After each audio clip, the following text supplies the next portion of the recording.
pledge allegiance. Allegiance to the flag of the United States of America and to the republic for which it stands, one nation, under God, indivisible, with liberty and justice for all. Roll call, Ms. Al? Yes. Ms. Alvarez? Here. Ms. Aziz? Here. Ms. Bora? Here. Ms. DePayne? Here. Dr. Peck? Here. Mr. Pirro? Here. Ms. Ratner? Here. Ms. Sharma? Here. Mr. Tufano? No. Mr. Zeichner? Here.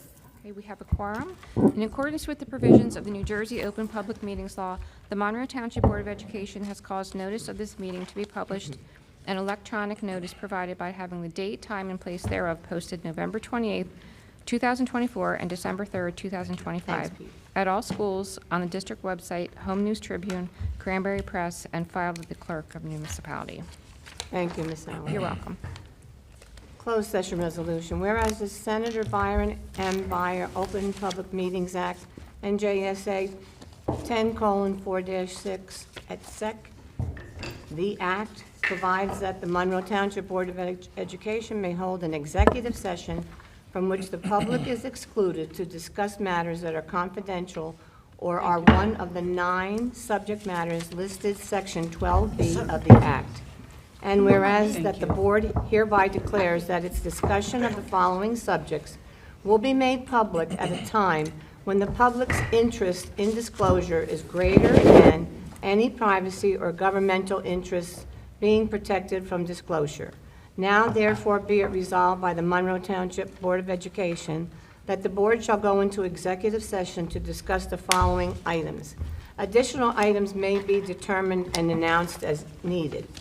1, pending or anticipated litigation in matters covered by the attorney-client privilege. 2, matters involving employees in terms of their employment and contract. And 3, HIB investigation involving students or HIB appeals. Okay, we will go into closed session right now. Did I actually open the meeting? Till 7, I'm sorry. I was going to make a motion to go into closed session. but Oh, Go ahead. okay. And we'll be back at 7:15. Okay, thank you, everyone. Motion to go into closed session? Is there a second? Motion made and second. Do you want to Roll call. do roll call? Roll call. Okay. Roll call. Okay. Ms. Alvarez? Here. Mr. Tufano's just walked in. Yeah, oh, Okay. okay. Ms. Aziz? Here. Ms. Bora? Here. Dr. Peck? Here. Mr. Pirro? Here. Ms. Ratner? Here. Ms. Sharma? Yes. Yeah. Yeah. Just, Okay, Mr. sorry, go Mr. ahead. Zeichner? Yes, did I say? Yeah, Did I say that's here? okay. I think you said here and everyone Yeah. followed. And then I realized it after I said here. I got We can distracted. Do you want- consider that to be attendance. Do you- So if we could just have a motion and a second to go into executive session, which is going to require yes or no vote. Motion to go into executive session. Second. Okay, Ms. Alvarez? Yes. Ms. Aziz? Yes. Ms. Bora? Yes. Dr. Peck? Yes. Mr. Pirro? Yes. Ms. Ratner? Yes. Ms. Sharma? Yes. Mr. Tufano? I have a question. I'm sorry I'm late. A lot of traffic. Okay, One second. okay. I sent an email a couple of days ago, which wasn't answered, about the school ethics, saying that the doctrine of necessity, what we're doing is not correct. So I would like that to be addressed now, so the public can hear what's going on. and Yep. Maybe you could read my email. I've read it, Mr. Tufano. How come I didn't get a response? I couldn't tell you why I didn't get a response. With regard to the doctrine of necessity, the Ethics Commission has indicated that the board should not, when we invoke the doctrine of necessity, the Ethics Commission does not want us going into executive session and having those conflicted members be part of the discussion, despite the fact that the doctrine of necessity has been invoked. Therefore, going forward, to the extent that any conflicted board members are going to participate in a vote when the doctrine of necessity is invoked, those conflicted board members cannot be in executive session during the time that any discussions occur with regard to the vote. The only thing that the conflicted board members can do once the doctrine of necessity is invoked, is actually just vote on the matter out here in public. They cannot be in executive session as part of a discussion related to anything concerning the vote that's about to happen in public. So we are going to be doing things differently. Thank you. I have a follow-up question, Mr. Weiss. I did read the email, and it stated in the advisory opinion that the 3 board members that were unable to participate in the discussion was because they had members of their family employed in the district. That is not the case for all of us here. Does this still apply to us? Correct. So there are several different ways that one can be conflicted from being involved in participation. One of the ways potentially is when you have a family member who is an employee.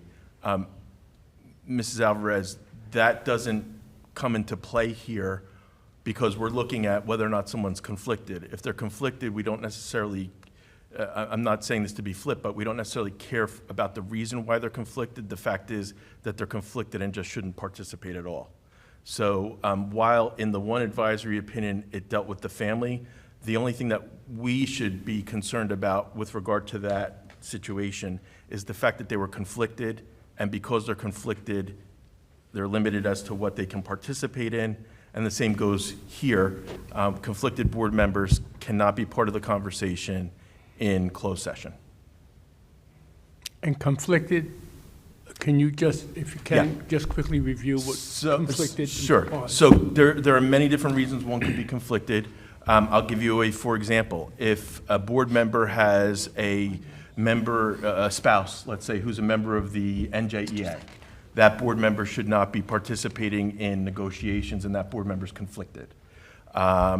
There's other situations that we have here where board members have been involved in litigation, and that creates a conflict such that the board members cannot participate in closed session pursuant to the SEC's recent correspondence. So while there may be different reasons for a conflict, what we're concerned about here is whether or not somebody has a conflict. If they do, they're not going to participate in executive session discussion. But Just- if we're conflicted Superior on this round. and we can't talk about it in executive session, then how can we vote on something that we can't discuss? The Ethics Commission has said that you can vote, but the Ethics Commission has said that you can't discuss, deliberate, et cetera. But how What- do you vote if you don't? If you don't You have don't enough have- information, you can abstain. Right. Yeah. Ms. Ratner? Yep, so just to follow up to what Mr. Leichner said, I know that A2417 has like the chart for like the familial relationships and things like that as regards to who's conflicted. Is there another part on the, I don't think it's in that So advisory, A2417 but- is one of the first ones that we ever saw. For those of you who, Sorry. okay, so the School Ethics Commission has issued an advisory opinion back in 2024, I believe. And that opinion is, the docket number is A24-17. The reason why a lot of people know that particular decision is the first time that we saw a chart from the SEC, the School Ethics Commission, that tells us about the different conflicts, and you figure out your situation and you look at the chart. There was subsequent to that. Right, that was another decision 2017. Then there was another there one was in another one, 24. that came out about a year or so ago. And that one was a bigger chart. Oh, I know. So that one is, and I'm saying it kind of in a colloquial way here, but that's where we look as attorneys. We look to those charts to figure out whether or not somebody's conflicted. So I would suggest, that you continue to mind A2417 and the other decision from 24, which I can't think off the top of my head the number, but those two are very instructive with regard to board member conflicts. Mr. Weiss, if I may ask a very layman-like question, specific to our board situation, because what Ms. Alvarez said was speaking to this advisory opinion for another board, but we are referring to it to make our future course of action specific to us. I think your guidance is any discussion regarding Dr. Chanley should not be participated in by conflicted board members. But Now- I'm going to actually take it a step further from just Dr. Chanley. Okay. It's any board member who has a conflict. If we happen to invoke the doctrine of necessity because there They are other cannot be part of conflicts, deliberations. they should not be part of the conversation in the room. So I'm going to make a very specific question. We are waiting an investigation report, which We just could have be to be coming out. careful because some of this is for executive session and No, Dr. I'm just talking general public knowledge that that report is going to come out sooner than later, and the board would typically be deliberating on that in a closed session. So until these litigations are resolved, we are looking at I would a just be few, careful. only a few members deliberating. I would be careful only because Dr. Chanley has not been riced. We're talking about a personnel matter out here in public, and I'm one of those people that rather be safe than sorry. No, you've I got just to don't guide want- me, you're right. So I'm happy to have a discussion Sure. offline about that specific situation with you. Sounds good, thank you. Okay. I just have two quick follow-ups. So the first is, if you are conflicted, I know we can't have the discussion in executive session. If the doctrine of necessity is read, and I know it lasts for 30 days, I'm assuming that any like one-on-one conversations or anything like that, like a conflicted person can no longer discuss anything regarding that, so- or is that a gray area? Here's a great rule of thumb. If you're conflicted from something, I would strongly suggest that you don't talk about it with anybody, other than perhaps me or Dr. Lehman, if it's appropriate to do so, just because you want to be really careful. And I never want to be involved in a situation where I'm essentially aiding in the violation of the doctrine or the code of ethics for school board members. So I would suggest that if you're conflicted, we're all adults here, and we all can measure our words, and I think that we should, if we're conflicted, we should be extra careful as to what we say, both publicly and privately, when you're conflicted. Okay, and then just to really quick follow up with what Mr. Pirro sort of said about taking action. Once the doctrine is read and we're voting here, the conflicted board members, can we ask questions during that discussion because it was read, or can we only vote? So until we hear further from the SEC, I'm going to suggest to you that if you're conflicted, and if we read the doctrine of necessity and we invoke it, and we're having a vote out here, I would say that you're entitled to ask, in the part where it says questions, discussions prior to the vote, we're in public, I think it's okay to ask questions, discussions, so long as it's a public-worthy question. For example, if we're talking about an employee, we shouldn't talk about the employee during questions, discussion out here on the vote. That's all I'm saying. So then, the way I'm understanding what you're saying is, if we're all conflicted, our safest bet is to all just abstain, and then we can't be either way. I can't tell you how to vote, Mr. Pirro, but what I can tell you is that if we invoke the doctrine of necessity, and if we're in public, and if we're voting on something that people who are conflicted on, but they are allowed to vote because the doctrine has been invoked, you are allowed to vote, up, down, or recuse or abstain, but I will never tell you how to vote just because it's a personal choice for you. Well, it's not really a choice, because you're saying that we I think it is, you can. What I'm can't do saying, anything. what I'm saying is So that. how do you vote for something that you're not allowed to? So I think our safest bet, if anybody's conflicted, is we should abstain and then just leave it at that. I would say you would use the information available to you and then vote the way you feel is right, because an abstain is an automatic no. Right, so if you feel like you don't So have if you enough have the information. Can we raise our hands, because we have a discussion going on, and everybody should hear what everybody has to say? And I don't want people jumping in on each other. Okay, so Ms. Ratner? Right, I was just sort of going to follow up on what Ms. Bora said, as Ms. Bora was then following up, but essentially, I think Ms. Alvarez had actually said it. If you feel like you have enough information, regardless of not being able to ask before, you can vote. If you feel like you don't have enough information, and it's a topic where you can't ask questions out here, then you can abstain because you don't have enough information. Or you can always obviously recuse if you feel like that's the most appropriate thing to do as well. So even if we abstain, it's a no vote. So Well, the voting system could be wrong also, and could be right also. So, Ms. Because- Sharma, an abstention is not necessarily no. It's not. It's not a no. Okay. It kind of cedes to the majority, whatever the majority is, but it's not a yes and it's not a no.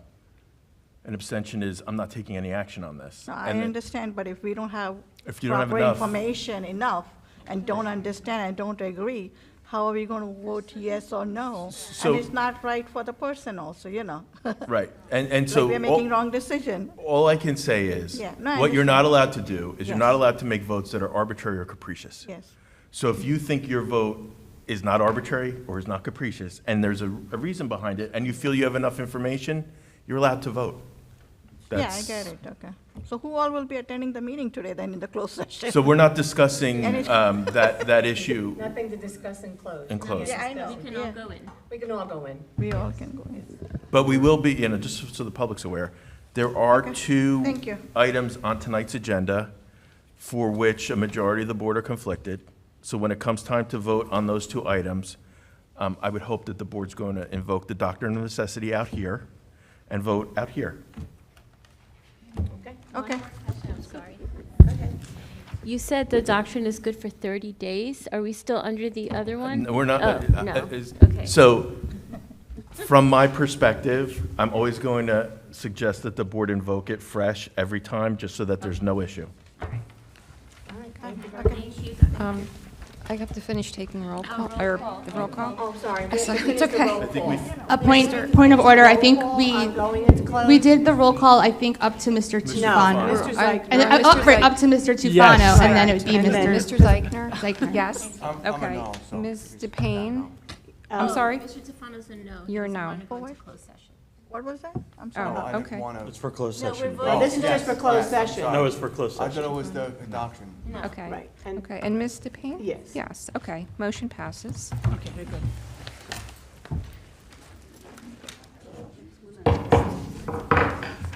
we now bring the meeting back to order. Approval of minutes. Ms. Allen? Motion? Second? Is there any discussion? Just a clarification, is this for the public meeting? Yes, we're in public meeting, yes. For the minutes? We're approving just the public minutes, right? Or are we approving closed session? Well, Motion to approve the public Public minutes? board, yes. Okay, thanks. Is there any second on that, the public board? did second, yes, You I did, second. okay. Is there any discussion related to that? Ms. Allen? Yes. Ms. Alvarez? Yes. Ms. Aziz? Yes. Ms. Bora? Yes. Dr. Peck? Yes. Mr. Pirro? Oh, he's not here. Okay. Ms. Ratner? Yes. Ms. Sharma? Yes. Mr. Tufano? Yes. Mr. Zeichner? Yes. Ms. DePayne?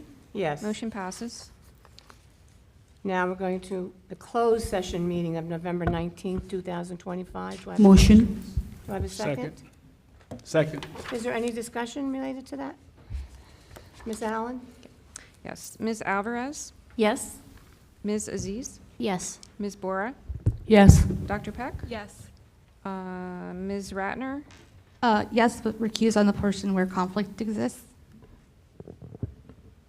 Ms. Sharma? Yes. Mr. Tufano? Abstain. Mr. Zeichner? Yes. Ms. DePayne? Yes, Motion passes. thank you. You're welcome. Student board members report? Hi, everybody. I hope everybody's still a little excited to hear this. We're going to begin with Mill Lake Elementary School. Mill Lake has enjoyed a festive and eventful few weeks as we moved into the holiday season. The PTO Holiday Gift Shop was a tremendous success thanks to the amazing parent volunteers.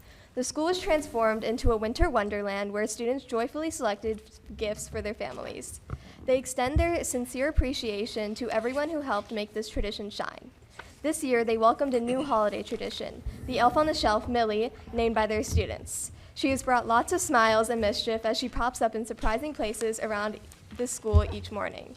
The Gingerbread Festival is on December 18th, where the kindergarten students will participate in the annual Gingerbread Festival, a fun and creative celebration that brings the magic of the season to life.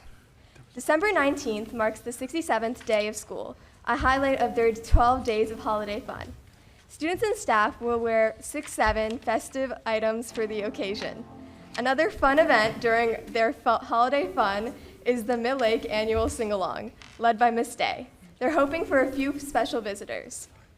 They also proudly congratulate Mill Lake's recipients of the 2025 Governor's Educator of the Year Awards to Mrs. Susan Hoy Koloki, third grade special education teacher who was named Teacher of the Year. Now moving on to the Woodland Elementary School. During lunches, students participated in the SEL Extravaganza, marking Period 1 rewards. This SEL incentive highlights skills students build every day, focusing on kindness, empathy, teamwork, and responsible decision-making. Students were awarded for their self-management and responsible decision-making throughout the marking period to earn raffles for Extravaganza. As part of their ongoing commitment to supporting the literacy at home and at school, each Title I Ready to Rise student received a book to take home and enjoy and foster a love of reading. Mr. Dale, the student council advisor, coordinated the student council officer elections. Candidates prepared speeches for the students at Woodland, and each student had an opportunity to vote. Mrs. Newcomb and the grade 5 character crew are leading our Toys for Tots fundraiser. Donations will be collected until December 19th. The Woodland/Mill Lake PTO organized a holiday shop. All students had an opportunity to shop for their families and friends. The Unified/PALS committee had organized a 12 days countdown to winter break with fun and festive spirit days. And now we'll be moving on to Barkley Brook Elementary School. They're very pleased to announce that the 2025 Governor's Educator of the Year Award winners were also in Barkley Brook School. Teacher of the Year was given to Mrs. Noelle Bazzatelli, grade 1 teacher. Educational Services Professional was given to Mrs. Brittany Ragusa, school counselor. Educational Support Staff was given to Mrs. Michaela Raimondi, paraprofessional. They're really grateful for all they do for the students at Barkley Brook and are very proud to have them represent the Barkley Brook Elementary School. Barkley Brook continues its partnership with Parker at Monroe, a local senior assisted living facility. In November, Barkley Brook welcomed several residents for a visit with Miss Satmary's second grade classroom for a STEM activity. Students and residents explored Osmo Monster, an interactive learning tool that blends hands-on drawing with digital animation. Using an iPad and Osmo's reflective technology, their illustrations sprang to life on the screen, sparking creativity, inspiring storytelling, and fostering meaningful intergenerational connections. Now moving on to Brookside Elementary School. The third grade participated in Balloons Over Broadway on November 26th. The students created imaginative parade floats featuring a moving character or animal as part of a hands-on STEM project. All of the projects were displayed in the cafeteria. Brookside held their family math night on December 4th. They had an excellent turnout with over 125 families attending to complete a variety of math challenges. On December 2nd, Brookside had their winter concert. The students did an incredible job performing and put on a great show. They had a tremendous parent turnout. The Brookside Band and Chorus will be forming for the entire Brookside student body on Tuesday, December 23rd during the school day. And now we'll be moving on to Oak Tree Elementary School. Oak Tree ended the month of November with beautiful balloons over Broadway created by the third grade students. Lots of holiday-themed events going on in December, including a staff door decorating contest, the themed 10 Days of Oak Tree, the PTA holiday shop, and the month ending with the holiday pep rally. Oak Tree students have earned enough Falcon Feather tickets so that they will have a movie celebration day on December 19th. On December 9th, they had the Magic of Clean Communities Assembly, sponsored by the Monroe Township Clean Communities Organization. Now moving on to Applegarth Elementary School. Their student council is sponsoring a gift drive, which has been ongoing through the month of December. Thank you to the Applegarth and middle school staff members who have also contributed to the drive.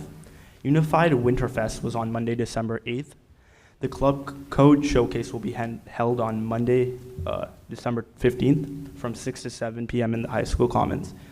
Applegarth currently has their winter band and chorus concert happening as we speak in the high school back.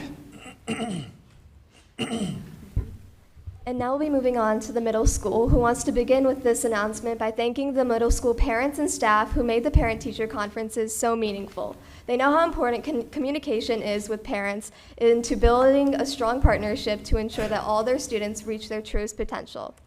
On November 20th, the young actors of 6th grade put on their annual 6th grade performance of Leap Day. It was very well attended and shows that the future 7th and 8th grade play will be in good hands in the coming years. The Monroe Township Middle School Chamber Singers performed at Clearbrook Tree Lighting and Sing-Along on Tuesday, December 2nd. After the performance and sing-along, the singers mixed and mingled with members of the Clearbrook community, enjoying cupcakes and conversation. On December 6th, Monroe Township Middle School held its 6th grade band concert. The event was very well attended as the 6th grade band has shown their skills and talents. As always, the middle school is very proud of their students. This morning, the middle school held their first Student of the Month breakfast of the year, recognizing the students from September, October, and November. Parents and staff were invited to celebrate the students and their achievements. While we recognize these students monthly, they also have these celebrations quarterly to provide more of an audience to recognize them.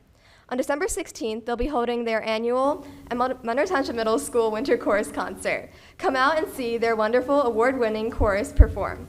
A great free evening to break up the cold days. The students at Monroe Township Middle School raised $2,750 for the Mama Mare Foundation. The students bought multiple items to help support the cause. Mama Mare helps people with breast cancer by supplying meals, wigs, or help in any way needed. The Monroe Township Middle School Purple, Gold, and Falcon Jazz ensembles were visited by an accomplished tenor saxophone, Jerry Walden, thanks to an MEF grant. Mr. Walden spent a morning as a clinician working their jazz ensembles to prepare them for their upcoming concerts. Mr. Jerry Walden is a tenor saxophonist, noted for his involvement in various groups such as the Liliano Hampton Orchestra and Harry Connick's Jr.'s Big Band. Now, finally, we have the Monroe Township High School. The high school has a very busy month so far, hosting a food drive for the school and numerous different school activities. The high school food drive has been a major success, with one classroom alone donating over 80 items to the food drive. The past marking period, the National Honor Society inducts have also been showing their commitment to the community service, accumulating a total of over 1,442 service hours. And on December 15th, they will be hosting a letter writing event to the local healthcare workers. The Emerging Innovator Awards have also named one of Monroe seniors as one of their top 100 emerging innovators. Congratulations to Avika Agarwal, who received the honor. The high school's Key Club has also donated over 50 toys to the children in need during the holiday season in partnership with RISE. A special thanks to all of the students who make these achievements possible every month. We as a school district appreciate the hard work each and every one of you put forward. That concludes our report. Thank you. Very good. We as a Board of Education appreciate what you put into your reports every week, too. They're very thorough and keeps us informed of what's going on in the district, so thank you both.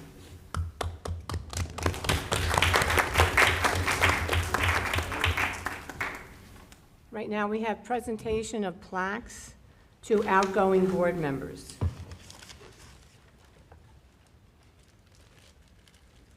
Do you want to do that?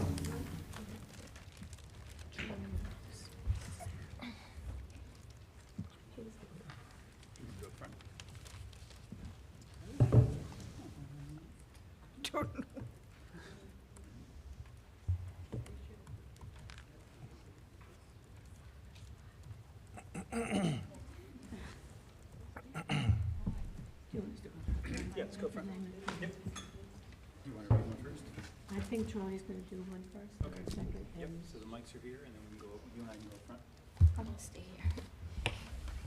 Presented to Sarah Azee. Use the mic, Charlie. I'm not loud enough. Presented to Sarah Azee in sincere appreciation for dedicated service to the students and the schools of Monroe Township while serving as a board member of the Monroe Township Board of Education.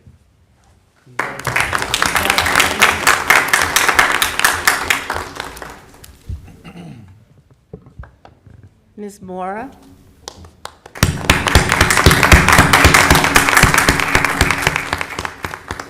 Ms. Mora, this is presented to you in sincere appreciation for dedicated service to the students and schools of Monroe Township while serving as a board member of the Monroe Township Board of Education, January 2022 to December 2025.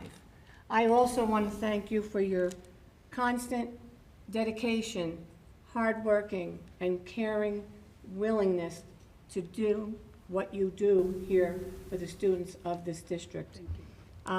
Monroe was very happy, we're very lucky to have you in the last 4 years. You're very thorough in what you do. I'm sorry, can you hear me out there? And now you can spend more time at the soccer field watching your son's senior year and being at every soccer game. So I want to thank you for your dedication.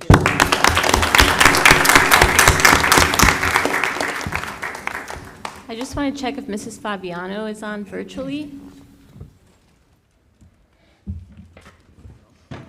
Charlie again.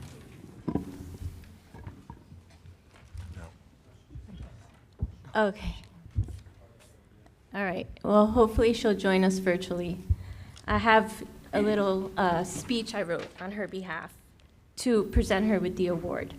So good evening, everyone. Tonight we gather to recognize and celebrate someone whose dedication, leadership, and heart have made a lasting impact on the Monroe Township School District. Katie Fabiano began her term as a board member in January of 2022. From her very first day, she brought with her a deep sense of purpose and unwavering commitment to our students and a thoughtful, steady voice that helped guide this district through both challenges and accomplishments. In May of 2024, Katie was unanimously elected board president, a reflection not only of the trust and respect of her fellow board members, but of her collaborative spirit and her ability to lead with integrity. In her time as president, she championed transparency, fostered teamwork, and ensured that every decision was grounded in what was best for the children and families of Monroe Township. Although her service concluded early in July of 2025, her departure was for an important and understandable reason, a move out of state. While we were saddened to see her go, we are deeply grateful for the mark she leaves behind. Katie, your contributions have strengthened this board and this community. You have helped shape programs, policies, and priorities that will benefit students long after this moment. On behalf of the Monroe Township School Board, our staff, our students, and the families we serve, we thank you for your years of service. We sincerely appreciate the time, energy, and passion you poured into this district. Oh, okay. It is our honor to present you with this plaque in recognition of your outstanding service and leadership. May it serve as a reminder of the positive difference you made here and the esteem in which you are held. Katie, thank you for everything you have done, even when faced with adversity time and time again. You have and will continue to be missed. Congratulations. I heard you're on now. No. You're muted.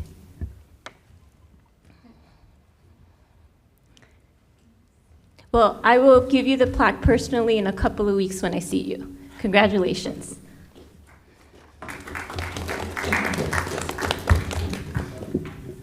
Congratulations to all three women tonight. I mean, you have to dedicate a lot of time and effort, and they have. And so I'd like to thank them.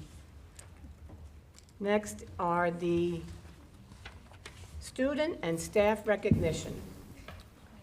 Yep, so Mr. Barandica, if you'd like to take the mic, we'll go up and meet you up front. This is our student and staff recognition for our winter seasons, fall season, and our winter recognition.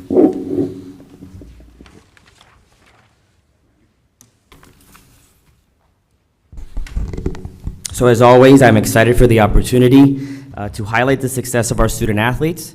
Today, we will be honoring 21 fall student athletes who were recognized at the conclusion of their season at the conference, state, and national level. I will begin with our volleyball team. Our head coach was Victoria Steck. We have all red division, Christina Nieves.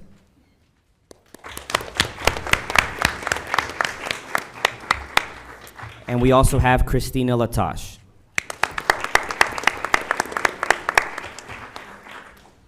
All conference and all red division, Adia Mukunda.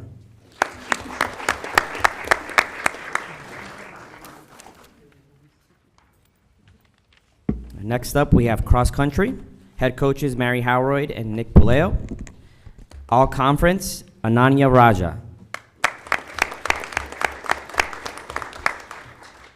And all red division, James Giordano. We'll move on to field hockey. Head coach Melissa Ladd. All red division, Brianna Bukowczyk.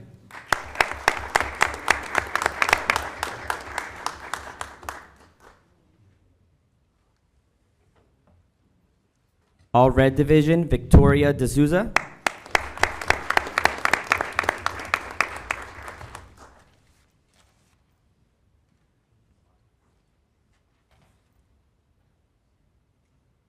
There you go. Oh, back. There you go. We have All Red Division, Francesca Latilla.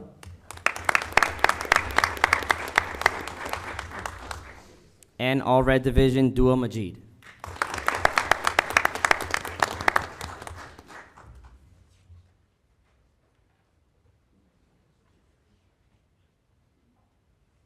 We also have All Conference and All Red Division, Isabella Rubino.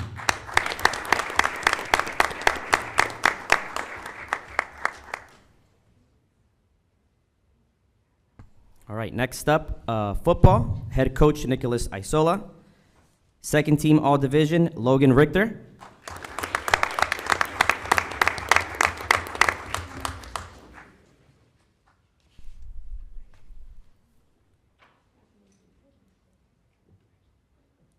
Second team All Division, Jaden Badillo.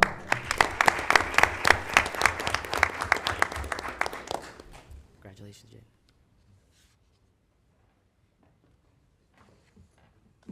And first team All Division, Julian Hughes.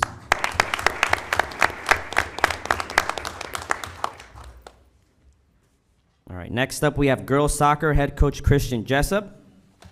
We have All Conference and All Division, Caitlin Brownlee. She will also be moving on to play at the collegiate level, Division I, at Monmouth University.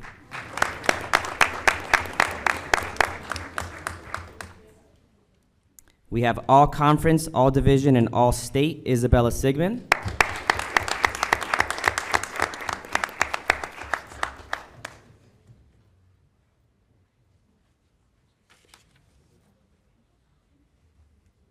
And All Division and All State, Remy Tanzer.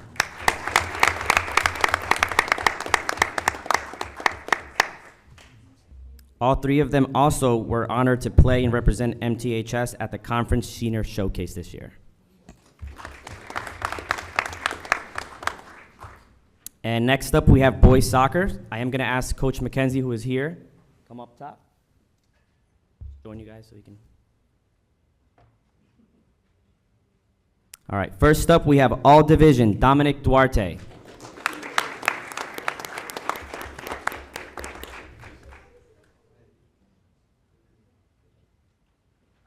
All Conference and All Division and All State second team, Akai Davis.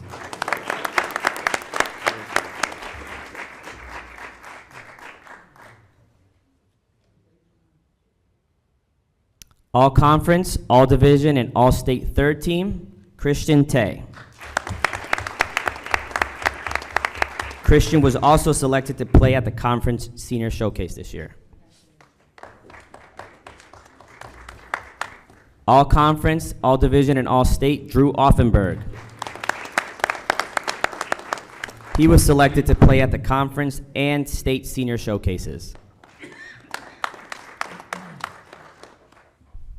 And our last recognition for the evening for boys soccer as well is All Conference, All Division, All State, and All American, Christopher Duran.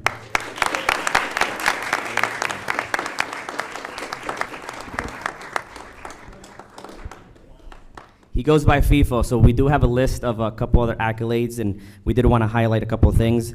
He was the Conference Player of the Year, the Section Player of the Year. He was also selected to play at the Conference and State Senior Showcases, and that All-American title that you see there is not easy to come by. We have had only one more All-American in the past, so he's the second All-American in school history.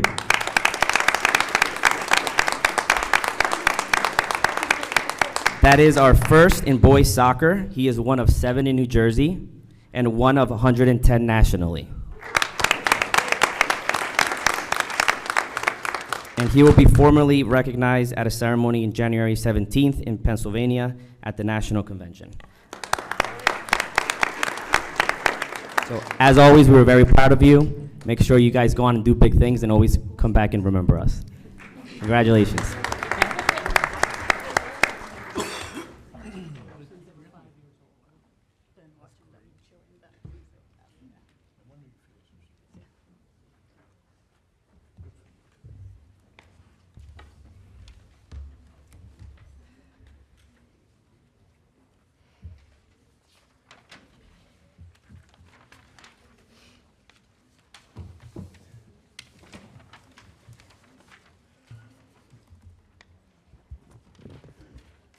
Okay, great job to everyone. Thank you so much for representing the school district as good as you have this year. Next is our committee reports. Anyone like to? We didn't have too many this month because it was a short time. Yes. I'll give the minutes for the curriculum, co-curricular athletics and pupil personnel committee meeting. The committee met on December 2nd, 2025. The main agenda item for this meeting was an update on the launch of esports in the high school by Mr. Meralda. He shared that starting December 3rd, the first group of students from MTHS esports team will be competing in the Contender League of Garden State Esports. This pilot for the Winter League had been launched as a pay-to-play opportunity for interested students, and there were no auditions or tryouts. The Spring League will expand into the middle school as well.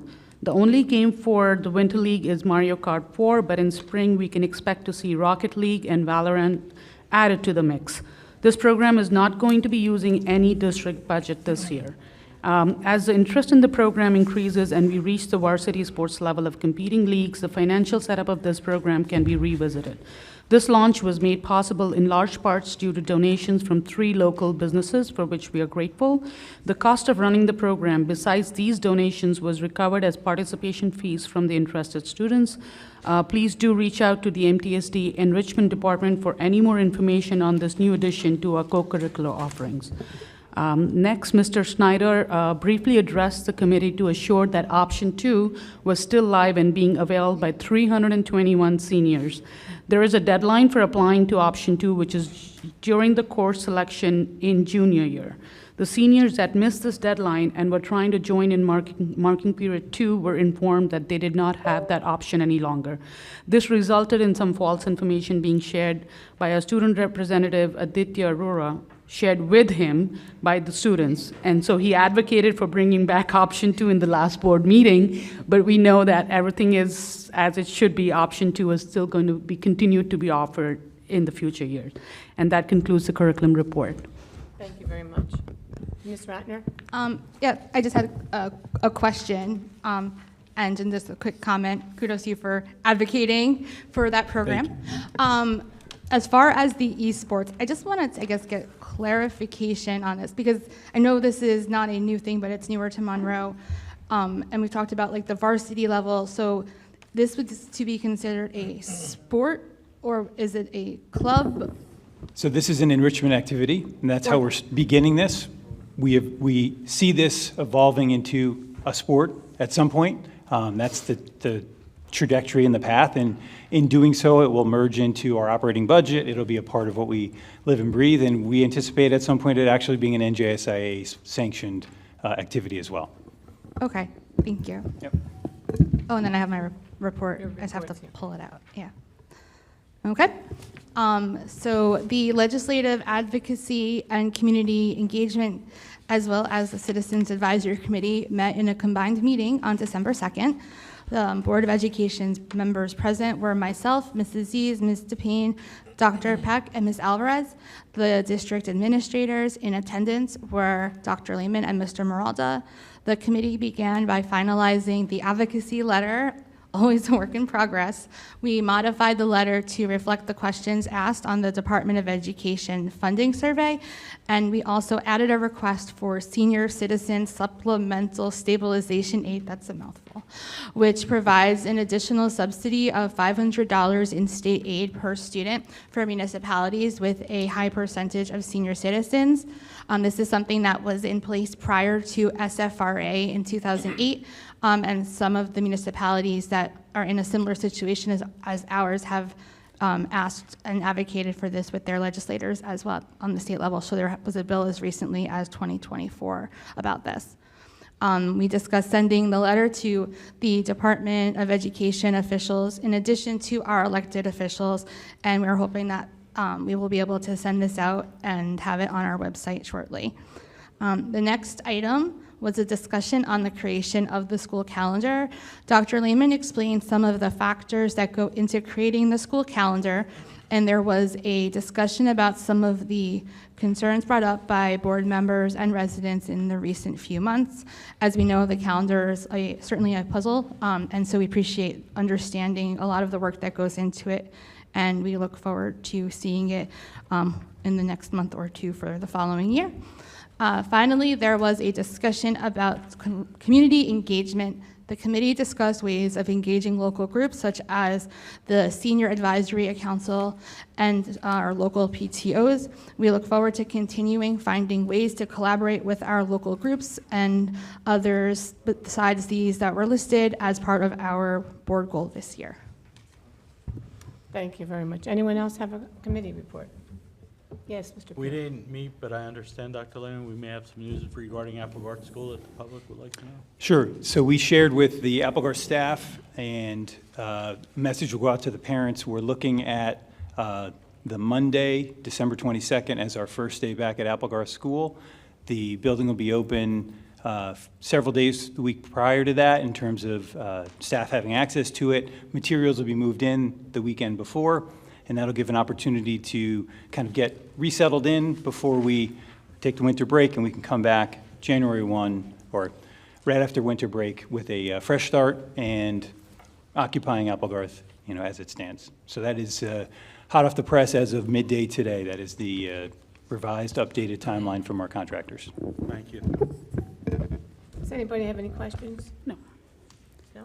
No, but I did have, was there any other committee reports that needed to be read? Okay, don't so just for finance, because we did not meet, Right. but we had a couple small items on the agenda, which we decided to just have a discussion here in the board meeting. The board was looking for an update on the training and onboarding of Just FOIA for the new OPRA system, and then another update on how the Genesis payroll onboarding is going. So Ms. Allen, if you would be so kind to do that. Sure. So regarding Genesis with the payroll, we are on schedule to go live with the new payroll system on January 1st, 2026. The team has been actively participating in the Genesis implementation trainings, which will continue through January of 26. All the employee payroll data has been transferred successfully into the new system, and we've begun running parallel payrolls to validate the accuracy. So that's going as planned. There's no snags. Everything's going well. Yes? So for the employee aspect of it, whatever processes they were following, have the employees been trained on, or would They're this be? being trained. Yeah, the employees are being trained. The Okay, and staff, so- for the payroll staff, yes, so that they will be ready to go. So that is the Genesis update. The Just FOIA update, so that is the OPRA system that we will be using. We've been training I think every week now. I think it's been 7 sessions so far where we've been training, getting the program, the form, getting it the way we want it, customizing it to our district, and learning the whole system, basically. So we have, I think, one more training next week. The system is we're planning to go live on December 22nd. And it's been going well. We've got, they provided a wealth of information for us and resources, so it's been going well. December 22nd is a big December date for us. 22nd. So when and what does the public see as an impact of this change? So for the public, they're still going to go into our website, into the OPRA, and they're going to see the form that is required, with the required questions that we have to ask, as well as some additional information that is optional if they want to provide, just to make it easier if they want to express, to make it easier for us to fill their request. So that's what they'll see. The system is very, it's going to automate everything. So they'll get responses. They'll be able to go in and see where the status, and they can even go in and see previous OPRAs that have been requested or filled. So it'll be built into that. Was there supposed to be like a dedicated portal where they would be going, so when do we It'll be inform- on our website, yeah. It'll be on our dedicated website, so for- where, yes. okay. Yep. Yep. So that link to that So portal. we will, put something out so that everyone is aware. And if somebody did not use that portal and just sent in a written form or something, that our staff would put it into that portal? Yes. Okay. Yep. Any other questions? Ms. Ratner? Just to follow up on what Ms. Bora had said, I know a lot of our residents or people who have submitted Oprah requests would use Oprah Machine, and I know we said that this works with that. Do the people who utilize Oprah Machine then have to fill out the form on our website, or is there an easy way for that to Yeah, occur? at this point, yeah, they could still do that they can still use the Oprah Machine, and then it will, their system, they're in the process of getting, so it automatically comes over. For now, we will just have to take what we get into the Oprah Machine and put it into our program. So, but they could still use Oprah Machine, of course. Yep. Any other questions for Ms.? Just good luck. Thank you. Thank you. Sounds like all good things. Yeah, I think it'll streamline the process. It'll, Yes. yeah, definitely. Yes. Yes. Okay, Thank you very much. Thank you. We're public forum on agenda items only. Anyone wishes to speak, please come up and state your name and where you live.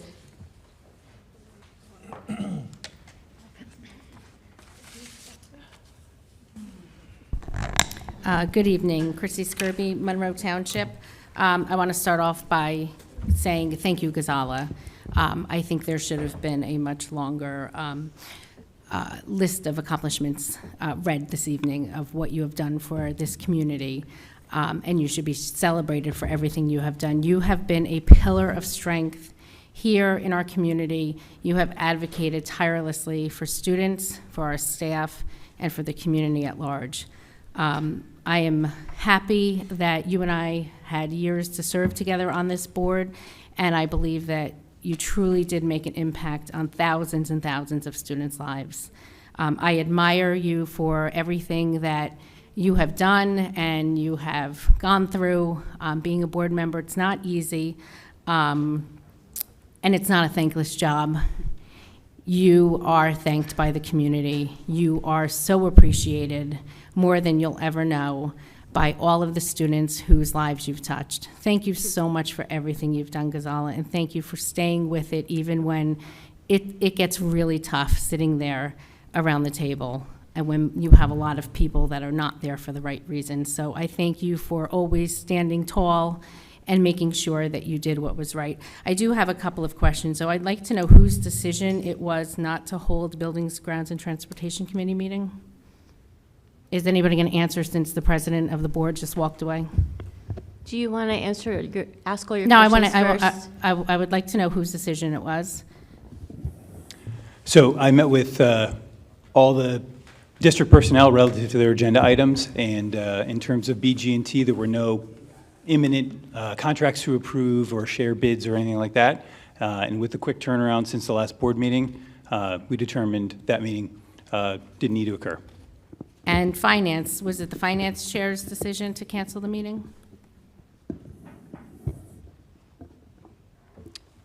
The finance chair was, So, due to time constriction, we decided to do that discussion here because it was a small agenda. Okay, well, I just want to say, the committee meetings are supposed to be where you discuss and deliberate and ask your questions. And for transparency, they're recorded. So there should not be private meetings being held, phone calls being made. Those conversations should be held in public like they've always have. That's a failure of transparency. For the donations for esports, is that on the agenda this evening for approval? You said there are donations from local businesses? I don't believe we do have a donation from a local business. If I may add, Dr. Yeah, go Lehman, for I it. think the Monroe orthodontist was approved last month. Yep. I'm not sure if the bagel one was also approved last month. And that was for the esports program? Do Yep. we have a total for donations for esports? And you could answer that after. I have one last question for Ms. Allen. I asked last month when the discussion was about the health insurance premiums, going to Aetna private health care is a 24% premium increase. You couldn't answer, but I wanted to know tonight if you could. What is the estimate in dollars that a 24% in premiums means? We don't have that information yet. We don't have the final enrollment numbers yet, as it's I know, but an ongoing. estimate, I don't- in the millions, correct? It would be. Yes. I don't think that's an agenda item tonight. You're correct, it's not an agenda item. Yes, so we won't be able to answer. Save it to the next. Well, she answered me, it's in the millions. So is there an answer, though, on the total amount for the donations for esports? I'm going to look at the back agenda item, and I'll get it to you. Okay, thank Yep. you. I just don't know it off my top of my head. Okay, and I don't know if it was listed in any agenda that it was for esports. I don't recall that. Yeah, the donation tonight is for enrichment services in general. And then I'll go back and look at the Monroe orthodontics one from last week and see if that was, or last month, and see if that was identified specifically for esports. All right, thank Yep. you. Ms. Kirby, if you didn't get your answer, you can always come back at the end and ask the question again. No, I got my answer. Oh, She you said did? it was in the You're all millions. set then, okay, fine. For that, Just wanted to yes. make sure. Anyone else? Oh, yes. April Gardner, 67N Amherst, here in Monroe. I have a question. It's on, I'll be simple, page 13, and FB. So I'll read it. It has to do with previously submitted list of requests for field trips. So I think that field trips are one of the most important things that lend to learning and development of students. So I was wondering, the list isn't here, it was previously submitted, and I wanted to find out if the district takes advantage of the free opportunities from the Zimmerly Art Museum at Rutgers University or the Princeton Art Museum. The Princeton Art, I actually was a volunteer there for a really long time at the Princeton Art Museum. And they are free, and they also include a creativity lab with different types of tours, free 1-hour tour with a connected creativity lab devoted to culture of art or literacy embedded art. And I would think it would be wonderful if our district took advantage of the free opportunities, because there's such a universal and wonderful exposure. I didn't see the list here, but I just wanted, if it's not on the list, to suggest that it be on the list in the future. Wonderful for middle school and high school students across the disciplines.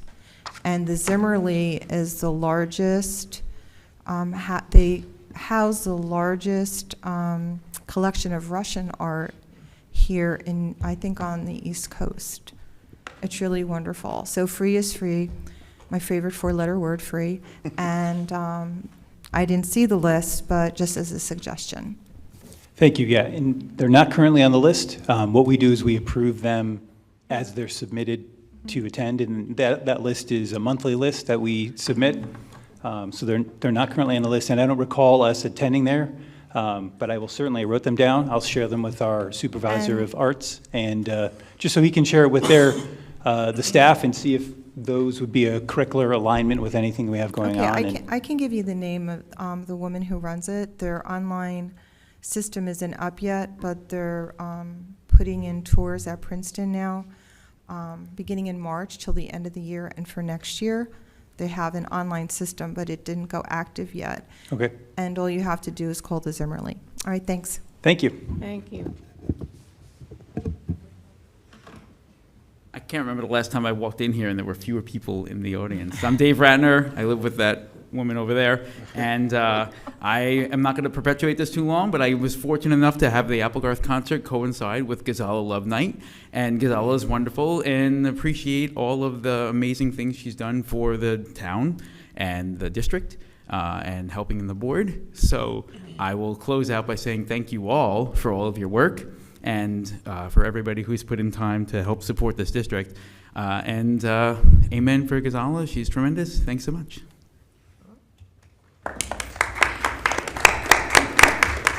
And thank you, Mr. Ratner, for what you do for this district. With our music program. And the middle school singing down at our school board's convention, opening it up. And to sit there and listen to that chorus was, they were phenomenal. I mean, there was tons of people listening to them, and it was just a wonderful way to open conventions. So thank you for your time, too, Mr. Ratner. Is there anything else? Anybody have any questions about anything? Nobody else in the audience?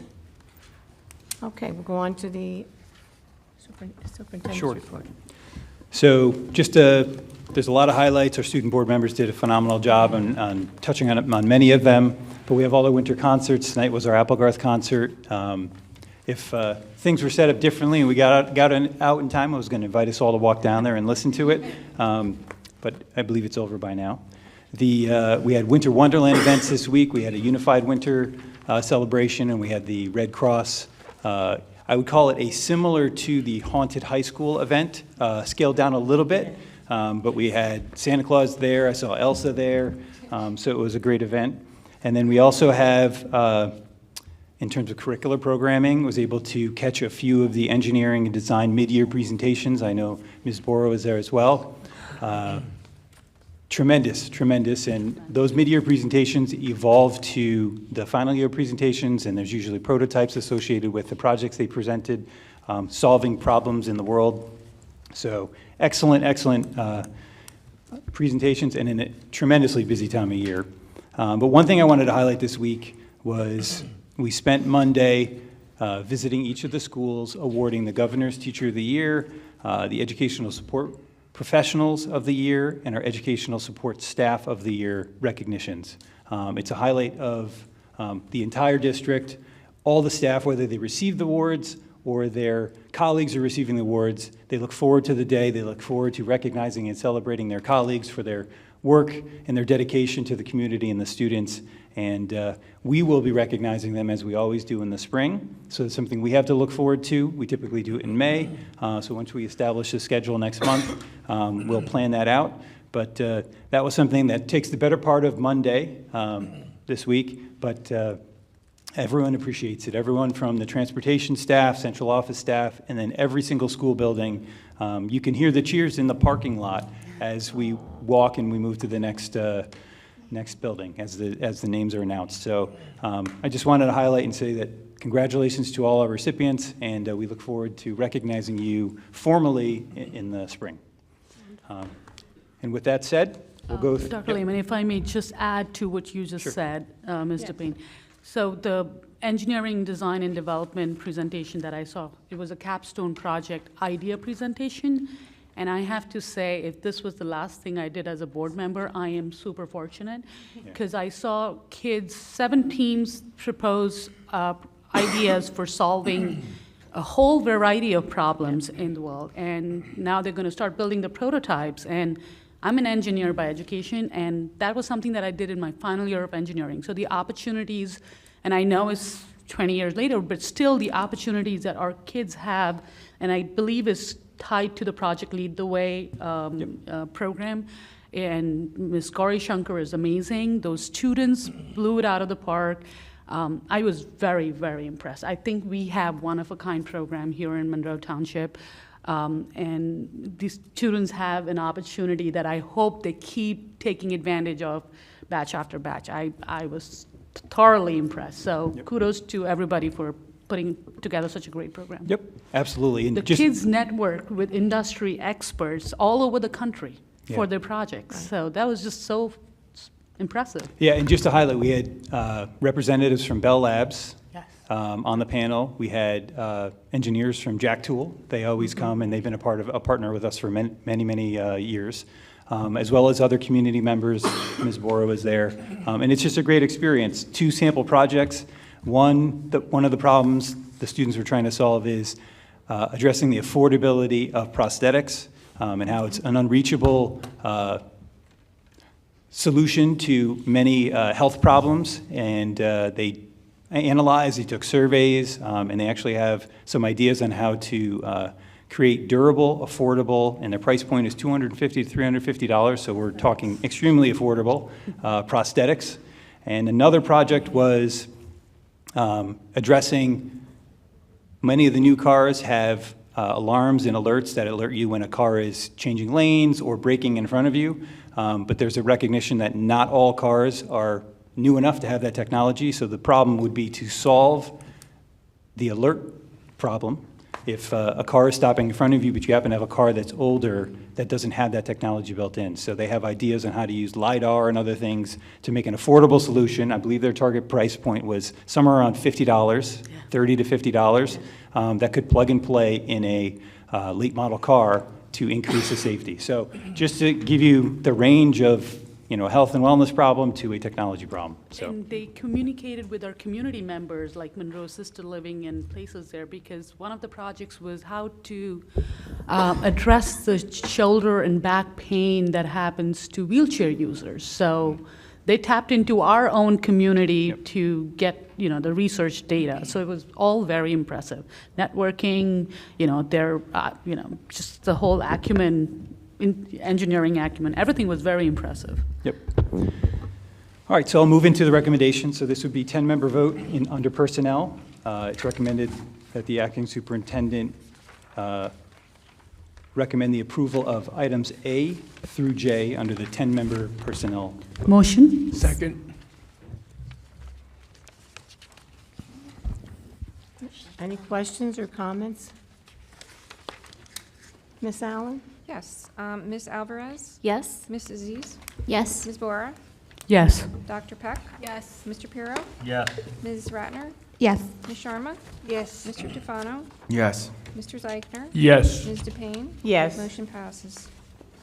So under 9-member personnel vote, it's recommended that the board approved attached personnel items K through AF. K through AF. Motion. Second? Is there any discussion or questions? Okay. Ms. Allen? Yes. Ms. Alvarez? Yes? Ms. Aziz? Yes. Ms. Bora? Yes. Mr. Pirro? Yes. Ms. Ratner? Yes. Ms. Sharma? Yes. Mr. Tufano? Yes. Mr. Zeichner? Yes. Ms. DePayne? Yes. Motion passes. Yes. Do it now. All right, board members and members of the public, I'm going to read a resolution related to the invocation of the doctrine of necessity related to some votes that are about to occur. So without any further ado, whereas Dr. Shari Chanley serves in the capacity of superintendent for the 2025-2026 school year, and whereas the board must consider personnel related matters concerning Dr. Chanley's employment, whereupon review of various conflicts of interest of the current board members, it has been determined that 7 of the members have conflicts of interest pursuant to the New Jersey School Ethics Act, whereas pursuant to policy 0163, when a quorum of the board has conflicted interest, the doctrine of necessity may be invoked in order to allow conflicted board members to participate and vote only when the Board of Education has fewer non-conflicted board members than are required pursuant to statute to take action. And whereas, when invoking the doctrine of necessity, the board shall state publicly that it is invoking the doctrine of necessity with the reasons for doing so and the specific nature of the conflicts of interest. And whereas the board policy further provides that it shall read the resolution invoking the doctrine of necessity at a regularly scheduled public meeting, post the notice of the resolution for 30 days, and provide the School Ethics Commission with a copy of the resolution. And whereas the New Jersey School Ethics Act, NJSA 18A12:21, et sec, was enacted by New Jersey State Legislature to ensure and preserve public confidence in school board members and school administrators and to provide specific ethical standards to guide their conduct.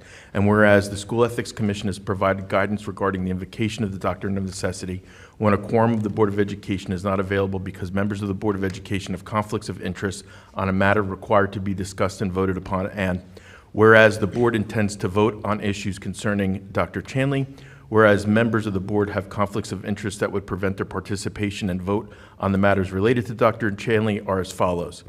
Carmen Alvarez, Gail DePayne, Peter Pirro, Usha Sharma, and Charles Zeichner are involved in litigation with Dr. Chanley.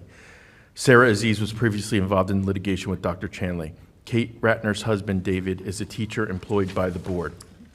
Whereas, as a result of the foregoing, the board does not have a quorum to vote on matters related to the superintendent's employment. and the board's counsel and the board have determined that it is necessary to invoke the doctrine of necessity. Now therefore be it resolved that the above paragraphs are hereby incorporated by reference, and be it further resolved that the doctrine of necessity is hereby invoked with respect to the board's public votes related to Dr. Chanley, and be it further resolved that a copy of this resolution having been read at a public meeting of the board on December 10th, 2025, be posted in accordance with the board's standard procedures for not less than 30 days, and that the board secretary reflect the same in the minutes of the meeting, and be it further resolved that a copy of this resolution be provided to the School Ethics Commission. Can I get a motion and a second?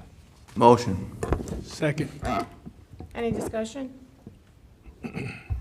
Ms. Allen? Yes. Ms. Alvarez? Yes. Ms. Aziz? Yes. Ms. Bora? Yes. Dr. Peck? Yes. Mr. Pirro? Yes. Ms. Ratner? Yes. Ms. Sharma? Yes. Mr. Tufano? Yes. Mr. Zeichner? Yes. Ms. DePayne? Yes. Motion passes. So I'm going to move on to board action, 10-member vote. It's recommended that the board approved board action items A through F. A Motion. through F. Second. Is there any discussion? Okay. Ms. Alvarez? Yes. Ms. Aziz? Yes, except for D, HIB number 297419. I'd like to vote no on that. I'm sorry. I made a mistake. Okay. Is this a G through L you said? No. G through A L. through Oh, E. we're not on number A through F. 13 yet. 14, A page through 14. F. A A through through F. F. Page. Okay, I'm good. Oh, wait. Sorry. Sorry, we're on A. No, we're on Right. G through L. Yes. Okay. G through L. Wait, So you. No, A through E. A through F, A rather. through A F. through F. Page 14. 14 and 15. That's fine. Just for a point of clarification, I think because the first roll call was just to approve the doctrine of necessity. Correct. Yes. Okay, thank you, yes. That's right. That's where I'm confused. Okay, so, let me get this. These are board action, 10-member, A through F. Okay. Ms. Alvarez? Yes. Ms. Aziz? Yes, except for D, HIB number 297419. I'd like to vote no on that. Okay. Ms. Bora? Yes. Dr. Peck? Yes. Mr. Pirro? I'm going to vote yes, but abstain on D, both of them. Both of them, okay. Ms. Ratner? Yes, however, I'm going to abstain on letter A for Dr. Chanley and for Mr. Snyder. I made him a doctor. And I'm also going to, so letter A is abstaining due to conflict. Letter D, I'd like to abstain on both 297851 and 297419. Okay. Ms. Sharma? Yes. Yes. Mr. Tufano? Yes. Mr. Zeichner? Yes, except I will be abstaining on check number 12611. You're not there yet. We're Not, not there you're No? not Still- here yeah, yet. we're still on the A through superintendent's. F. Oh, A through, I'm sorry. 14 and 15. Then it's yes. Okay. And Ms. DePayne? Yes. Okay, motion passes. So now we're on board action, 9-member vote. It's recommended that the board approved the attached board action items G through L. G through Motion. L. Second. Any discussion? Ms. Ms. Allen? Okay, Ms. Alvarez? Yes. Okay, Ms. Aziz? Yes. Ms. Bora? Yes. Mr. Pirro? Yes. Ms. Ratner? Yes, recuse on, sorry, I wrote letter B, but it's letter H for Mr. Ratner. Okay. Ms. Sharma? Yes. Mr. Tufano? Yes. Mr. Zeichner? Yes. Ms. DePayne? Yes. Motion passes. Now we're up to the business administrator's report. Okay. Yes.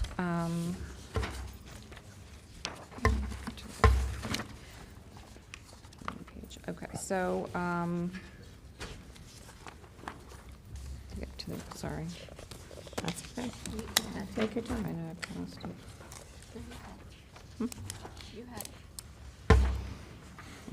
It's okay. It's recommended that board action items A through G under the 10-member vote be approved by consent. Roll call. Motion. Second. Right. Any discussion? Yes, Ms. Ratner? Yes, I just wanted to thank the Riverside Insights for their donation, or the gift certificate. And then there was also, I wrote it down,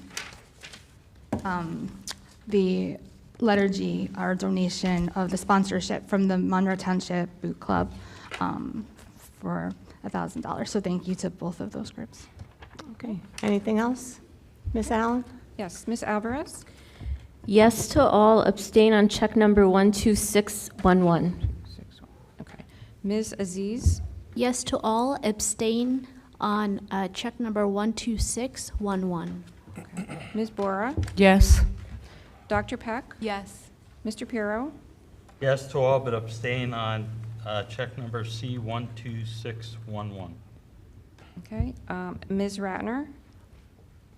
Yes to all, abstain on addendum number 1 for checks C12580 and 12581 for Mr. Snyder, and for addendum 2, C12611 for law firm of William Coy. Okay. Ms. Sharma? Yes to all, but abstain for check number 12611. Okay. Mr. Tufano? Yes. Mr. Zeichner? Yes, except abstain on check number 12611. Okay. And Ms. DePayne? Yes to all, but I have to abstain on check number 12375 for myself, and abstain on 12611. Okay. So motion passes except for check number 12611. And that concludes my report. One more. Board action, 9-member. Sorry about that. You still have to do a 9-member, right? I'm out of order. Okay, I'm sorry. Okay, so it's recommended that board action items H through J under the 9-member vote be approved by consent. Motion. Second. Any discussion? Ms. Matner? Yeah, just also wanted to acknowledge the grant for the Unified program. I know that these have been trickling in, like Dr. Lehman had said at the last meeting. This one is for Woodlands for $500, and then we also received 2 donations. So I just wanted to thank our Monroe Public Works Department for their donation, as well as our anonymous donor for $1,000 of supplies to Applegarth Elementary School. Okay, anyone else? Ms. Allen? Okay. Ms. Alvarez? Yes. Ms. Aziz? Yes. Ms. Bora? Yes. Mr. Pirro? Yes. Ms. Ratner? Yes. Ms. Sharma? Yes. Mr. Tufano? Yes. Mr. Zeichner? Yes. Ms. DePayne? Yes. Motion passes. That concludes my report. My report this evening, I attended the Middlesex County School Boards Association meeting on Wednesday, December 3rd. The topic was security. And the superintendents from South Plainfield, which is a very small district, and the superintendent from Woodbridge, which has 24 schools. I forgot how many students, 12,000. How many that gentleman has under his purview spoke that evening about security. I gave Dr. Lehman the printout that was given to us that evening, so he could have that. And I just want to wish everyone a Merry Christmas, Happy Hanukkah, Happy Kwanzaa, and also a happy, safe, and prosperous New Year. And I just want to thank, too, I don't know if we have any students back there videotaping our board meetings, but I want to thank them for always being here and videotaping the board meetings. Thank you very much for your time. Now, is any other Board of Education business? Ms. Bohr. I want to start by saying that next time I talk, I would be on that timer, on that microphone. So I hope you all will indulge me tonight and give me 10 minutes. Thank you, Monroe, for the honor and privilege of serving you on the Board of Education for the past 4 years. 16 years ago, I moved to Monroe as a mom of 3 boys, drawn by strong schools, reasonable taxes, and what I soon learned was an exceptional community. I still believe deeply in the strength of our schools and the heart of our community. The taxes, well, that's a conversation for another day. My first glimpse into what a Board of Education could mean for a community came when my oldest was in kindergarten and the district proposed full-day kindergarten. That ballot question failed, but it lit a spark that never went out. And for the next decade, I kept coming back to board meetings, sometimes advocating, sometimes questioning decisions, but always motivated by a desire to improve our schools. Although I've always been deeply involved through PTA, Scouts, and soccer, running for public office was far outside my comfort zone. But by 2021, our student population had changed dramatically, and I felt leadership needed to reflect the community it served. After years of urging change from the outside, I sought a seat at the table, and I'm grateful that so many of you believed in me and trusted me with this responsibility. Long before I got on the board, I had been asking hard questions, and today I'm grateful that many of those long-standing issues have finally been addressed. I repeatedly questioned why Applegarth was ignored in the first two referendums, despite being in the most desperate need of repairs. Today, Applegarth Elementary is in its final stretch of those long-needed repairs. December 22nd, we moved back in, and all of this without a referendum. I questioned why computer education was not accessible to every student who needed it, and was told we didn't have the space. Today, even with 3 failed referendums and no extra space, every student who wants to take a computer science class has the opportunity to do so. I urged the district to lead the narrative on social media to combat misinformation. Today, district and school social media pages are active, transparent, and community-focused, giving families a direct, reliable source of information. I questioned why our gifted students were being asked to choose between enrichment and extracurriculars by placing enrichment only after school. Today, our talented and gifted students no longer have to choose. More advanced programming is available during the school day. These are just a few of the examples of what we as a community and a district have accomplished in the past 4 years. I do not take credit for the solutions, but I do take pride in keeping taxpayer and student priorities front and center, and in using the vote you entrusted to me with that in mind. The real credit for these and many more positive changes in our district belongs to our exceptional administrative team, our staff, and families who spoke up and stayed engaged. Speaking of the administrative staff, it is no coincidence that for the first time in over a decade, Monroe finally experienced stability in district leadership. Under Dr. Chanley's steady leadership from late 2021 to May of this year, key initiatives were able to move forward. And for a district of 6,500 students, strong, consistent leadership is not optional. It is essential. That is why the events of the last 6 months have been so difficult and disappointing. Since May 5th, our district has operated without a superintendent and without an assistant superintendent, with one person, Dr. Lehman, shouldering both the roles. I respect him tremendously, and am grateful for his professionalism and grace. But this is not sustainable, and it is not fair to him or to our already stretched administrative team. At what was supposed to be the superintendent's annual evaluation, a surprise motion was introduced at 1:30 a.m. to place Dr. Chanley on administrative leave. Some board members, including me, had no prior knowledge of this action, even though it had been discussed by the leadership with the board council beforehand. Serious decisions like that should be discussed with the full board in closed session. That is not just best practice, it is our responsibility. After taking that action, the board did not appoint an acting superintendent or initiate an investigation for 4 months. All it should have taken is 1 month at the most, or even less had we called a special meeting. That delay has left us in multiple lawsuits, increased investigation costs, and left the district without a clear leadership structure. This could have been handled transparently, lawfully, and thoughtfully. Even if the majority felt strongly about taking action, the process should have reflected care, transparency, and responsibility to Monroe's students and taxpayers. It is not too late for this board to change course.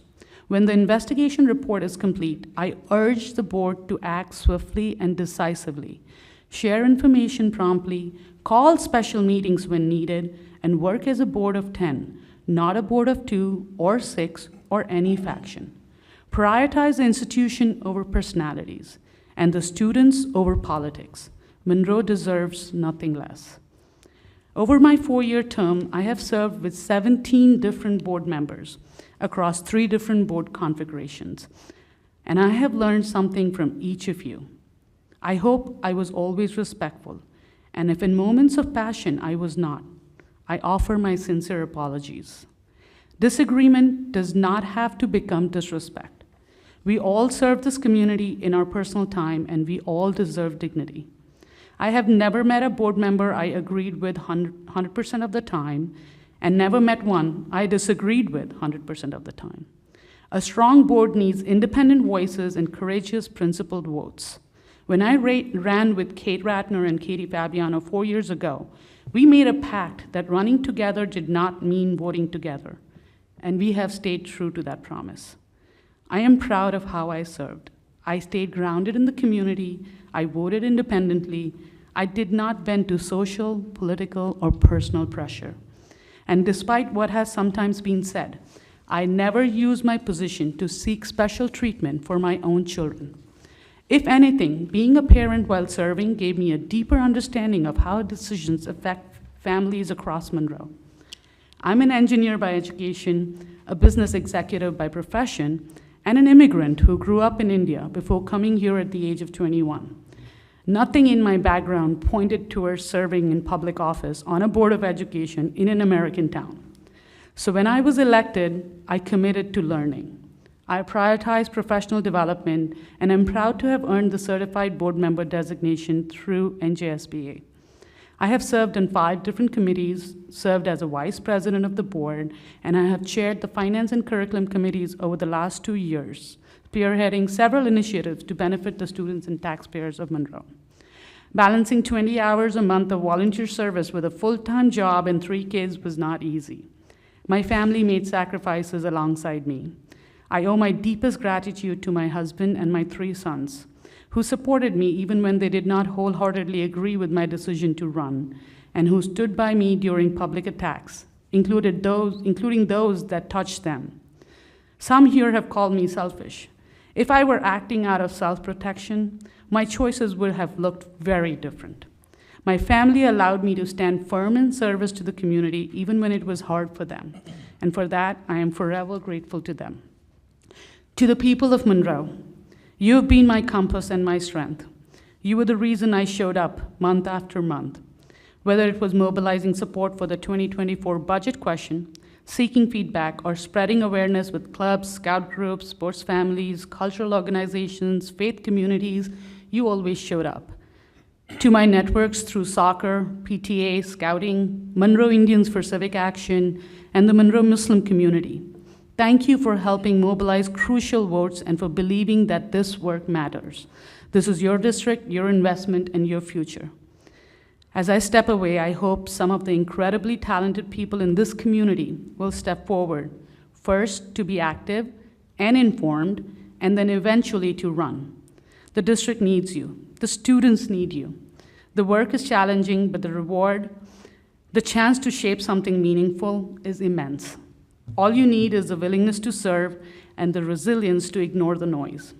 Monroe will always have my heart and my loyalty. Thank you for trusting me, thank you for challenging me, and thank you for allowing me to fight for our children in our schools for these past 4 years. Happy holidays, everyone. Thank you.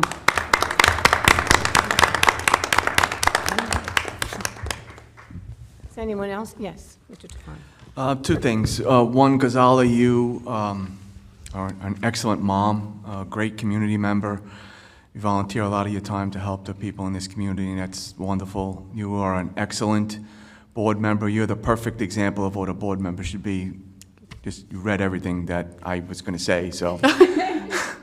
And I'm going to miss you, and I'm still coming by your house because you make a good cup of tea. So I appreciate you and all the work that you did. The second thing I'd like to say is when a member of the public comes up to that podium, it's imperative, whether you like the person or not, to answer their questions. The same rules should apply when an email is sent to you. If you don't like the subject matter or the person that sent it, an answer should still be given. I've noticed that there's a trend lately of emails that are being sent to this board and not being answered. I'm one of the persons that this has happened to, and I asked the lawyer why I wasn't answered, and he had no idea. So I'd like to make sure that people are paying attention to answering these emails from the public and from other board members. Whether you like them or not, they still need to be answered. That's it. Thank you. Ms. Aziz? As I step away from my role on the Monroe Township Board of Education, I want to end on a note of gratitude. When I was appointed on August 27, 2025, to fill the seat of former board president Katie Fabiano, I knew I had big shoes to fill. Her leadership set a strong example, and I'm grateful for the trust placed in me during my time on the board.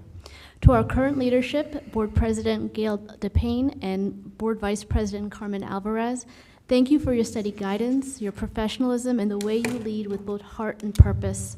And to the majority of my colleagues, thank you for entrusting me with the opportunity to serve alongside people so deeply committed to our students and our community.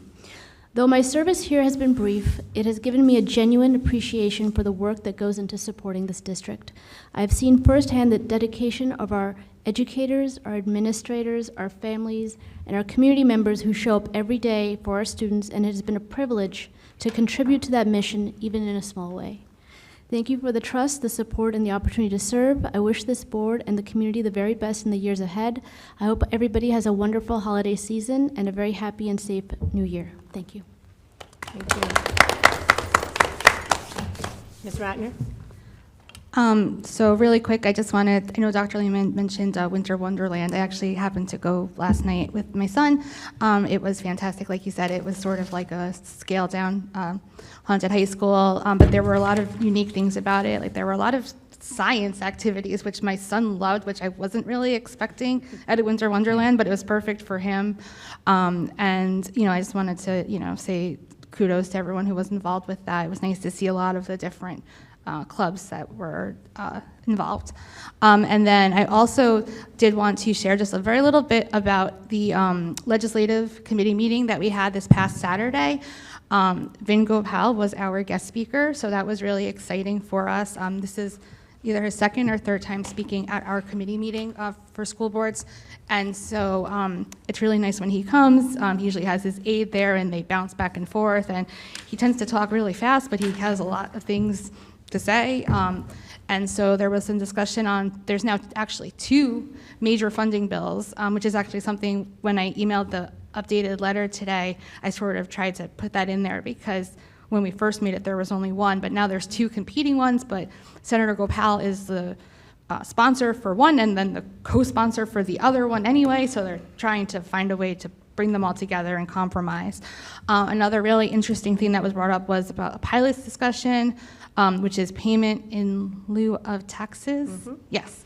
And I think that's something that would be really great for us to look at more as a district and a township, is pilot sharing. I know that Woodbridge has had a really successful time doing this. They have a bit of an advantage because some of their personnel sort of understand it better. But you know, it's always good to find somewhere to model from. And there was also a discussion from the delegate assembly. And what was actually really interesting was normally most of the resolutions pass, but at this one, out of the, I think it was the 3 resolutions, 2 of them were postponed. So I found that to be really interesting. There was one about, so I just, you know, we'll keep an eye on that. There was also a vote for the new New Jersey School Board's president and vice president of legislation. There might be some issues with the VP legislation because there's a recall vote regarding her seat. So I guess to be determined on that. But I did just want to, you know, share a little bit about what had happened there. And then finally, I did also just, and I will try to make this brief because you guys are stuck with me. But I just want to say thank you to our outgoing board members. When Katie and Ghazal and I ran in 2021, we all committed to multiple things. One of them was we all committed to learning that all we could do in order to do our job as board members. And I'm really proud to say that all 3 of us have earned the certified board member certification from New Jersey school boards. This is not a common thing for, every board member to earn, like you've seen, I guess, at the annual thing. There's really just, 5 or 6 board members each year that earn it. So I'm really proud of all 3 of us for earning that. I think we also all earned the new board member certification as well. First year, that's the first year, right? Yeah, so good test again. Anyway, I did say a lot of my thanks and appreciation to Katie back in July prior to her move. I just, we all know how hard it is to volunteer, especially when it takes time away from your family, so thanks again. Kasala, I was going to try to wing this, and I decided that would be a bad idea. So, I started to write stuff down, but we really have had quite the roller coaster over the last 4 years. There were times when we have been very much on opposite sides, and then there has times when we've been aligned. But I've always been able to talk to you and have a respectful conversation, even if I completely disagreed with what you were saying, and I can really appreciate that. I really applaud your efforts as a board member and the due diligence that you've done. I do have to say, meetings will likely be shorter now, but I promise not to try and fill her time as well as my own, so don't worry. Not a goal of mine. And I really just want to say thank you for all the experience that you shared with me as a mom with older kids and someone who's been in the district and watching a lot of these things that when I first got on the board, I didn't necessarily know as much about. So thank you, and I appreciate all that you've done. Sarah, I know you've only been on the board a few months, but I did just want to say I appreciate your participation and ideas you brought to the 2 committees that we've been on together. There's been some good ideas that I hope we will be able to implement. And finally, I did just want to say, and this is, a general thing, and you sort of touched on this a little bit, but when the 3 of us ran together, our slate was United for Education. We've accomplished a lot of things over the last 4 years, and I know you've listed a lot of them, but as a board in a township, I still just think this is one that we need to keep striving for. I think we can only each do our best, but I hope that we will all continue to try and work together for our common goal, which I think we all do share, and it's just sometimes different in what we think is the right way to address that. So thank you all very much, and have a good holiday. Okay, thank you. And another thing legislative I should have drew your attention to. I saw an article in the Home News the other day. My husband, he reads all the papers and he tells me about it, but I think it was Senator Gopal again. Mikey Sherrill, one of her, I guess, objectives when she ran was school consolidation. Oh, yes, that bill was And discussed. that was his, and it was in the paper. And I know one thing that stood out in mind was that New Jersey has over 600 school districts, which is more than the whole state of California. So Mikey Sherrill is going to make that a priority in trying to consolidate the school districts in our state for financial reasons and for other reasons. I know that's part of her platform. So that was actually discussed, which I won't go too much into the legislation that they had shared, but there's always this balancing act because there are a lot of districts that don't want to, lose their local power. Right. However, there is a huge cost savings, both to the district and statewide. Like, I can only tell you, like, the very first district where I taught was out right by, like, Frenchtown, and there were 5. I was in elementary school that was a K-8 district with, like, 600 kids that had its own superintendent, its own board, and we fed into a high school that was Del Val High School, which was its own district with its own board, and we were actually the largest of the 5 districts that fed into it. All 5 districts, one only had 50 kids in their district, so Jamesburg actually looks really big compared to them. But I think that, obviously places like that is a great place to start where they already sort of have that framework in place, but I think that there's going to be more of a push, and I actually did ask about the grant money because they have not renewed that yet, and they had said that it was in the budget for this fiscal year, but they haven't opened up the application yet, so I think they might be looking to open that in January or February, I think is when they normally do it, so that might be something we want to look at as a board over the next couple of months to potentially do the study for sharing services and consolidation of some sort. Right. Thank you very much. Yes. Anybody else have anything to say? Okay, we come to the public portion of the meeting. Anybody from the public who wishes to come up and speak, please list your name and where you're from in Monroe. Hi, my name is Chirag Shah, and my daughter is senior, and I live in Monroe, obviously. So I have a concern regarding AP psychology teacher, Mr. Leons. So he has been absent since, I guess, almost end of September. And I've followed up with Dr. Lehman, principal as well. I've just got updates, and sometimes not even timely updates. I'm asking for updates, I find out something, and I don't know why we are waiting since 3 months. Like, we could have implemented it's not like there are other teachers not available in school. They could have rotated, they could have done additional classes. But still, my daughter told me yesterday, they have taught half chapter. And all the substitute teachers, whoever comes, they're giving them same repetitive work. Students are not excused, they still have to attend the school. And I think one of the students might be even better option to teach other than these substitute teachers. So I'm not sure, we're not kids here. I mean, this kind of delay is not acceptable. I don't know why. Probably I'm going to get one more update, similar reason. We're trying, we're doing, but when is the date we're going to have a teacher? So. Yeah, I mean, in terms of details, the reason you're getting the type of update you're getting is because we're dealing with a personnel issue. I can tell you that we are cycling teachers through as another additional support. We started that again this week. They're gathering information, gathering data, and we will be prepared to support the students as soon as things get back to normal. And that's as vague, but as detailed as I can be in this situation. I know it's not the answer you want to hear. There is no date. It's a dynamic situation. It's a unique situation. We've been managing it to the best of our ability in terms of the information we get that changes day to day and week to week, which is why it's been handled the way it's been handled. I've read and I've been engaged with Dr. Higgins in terms of his replies. I've replied as well, and like I said, we're managing this to the best of our ability. It's a unique situation. But at the same time, we understand the impact that it's having on the students, and so there is a sense of urgency. As much as we can tell you about the personnel matter, which is not much, there is a sense of urgency to get things back to normal as quickly as possible. We are working on it behind the scenes. We're sorry that we can't provide you with much more clarity on it, but please know that we are working on this to try and get things back to normalcy as quickly as possible, and we're hopeful that that will happen rather soon. Yeah, I heard that in November as well. So we are already 1 month after that.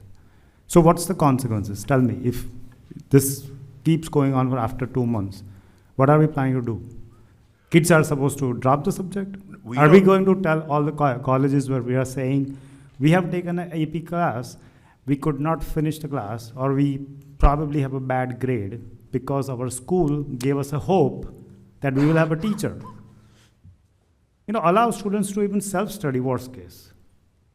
I mean, what kind of they're not able to, they're not excused from classes. They're given, their substitute teachers are showing up. They're also rotating. They have no clue. They're just giving same homework or similar, and they have to actually finish the work too. It's a waste of time. I mean, by this time, I think one of us could have studied the subject and probably started teaching. I mean, can you not learn one chapter in 2 months as an adult? We can. Right? Sir, I have to stop you because your 4 minutes are up. Thank you. My 4 months are actually gone, right? Almost 4 months. We're at 4 months. We don't have a teacher.